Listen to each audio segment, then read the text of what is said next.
नमस्ते हजुरहरू सबैजनालाई आशा छ सबैजना सन्चै आरामै हुनुहुन्छ होला अनि म पनि एकदमै धेरै ठिकै छु है। अनि आज पनि म अर्को एउटा हेल्दी खानाको भिडियो लिएर यहाँहरू समक्ष उपस्थित भइसकेको छु। आशा छ यहाँहरूले हेरेर मन पराइदिनु हुनेछ। अनि धेरैजनाले चाहिँ मलाई इनबक्स गर्नुभएको थियो कता हराउनु भयो भिडियो आएको छैन आजभोलि भनेर। अनि आजभोलि चाहिँ मसँग मैले त्यति धेरै टाइम म्यानेज गर्न सकेको छैन, त्यो भएको भएर भिडियोहरू चाहिँ बनाउन पाएको छैन होइन। तर पनि म ट्राई गर्दैछु। मेरो चाहिँ कति अब पेपर वर्कहरू यताउता भएको भएर चाहिँ मलाई अलिक टाइम लागेको थियो। अब 1-2 दिनमा चाहिँ सायद म फेरि कन्टिन्यू गर्छु होला। अनि आजको मेरो खानामा के छ त्यो चाहिँ म हजुरहरूलाई देखाउन जाँदैछु। सबभन्दा फर्स्टमा यहाँ रहेको छ कोदोको ढेँडो। यो चाहिँ मैले आफैले बनाएको। यहाँ मेरो दिदीले घिउ पनि लिएर आइन्। वाह वाह वाह वाह वाह, कोदोको ढेँडो र घिउ खाना हुँदैन भन्ने चाहिँ सुनिन्छ, तर खाना चाहिँ मिठो लाग्छ फेरि, त्यही भएर खाइ पनि हालौँ।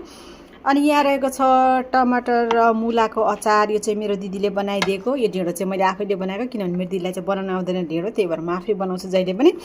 अनि यहाँ रहेको छ मस्यौरा र राजमाको सब्जी है, किनभने आइरनको लागि चाहिँ राजमा छ भने प्रोटिनको लागि चाहिँ मस्यौरा।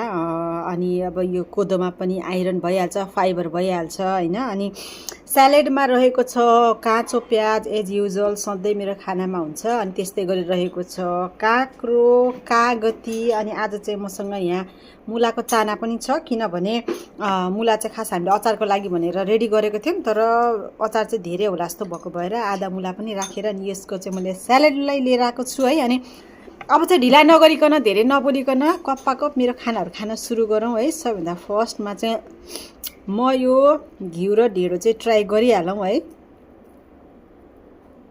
फर्स्ट बाइट लिए ल।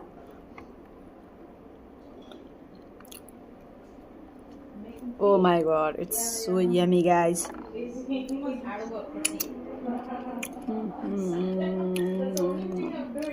अचार पनि एकदम मिठो।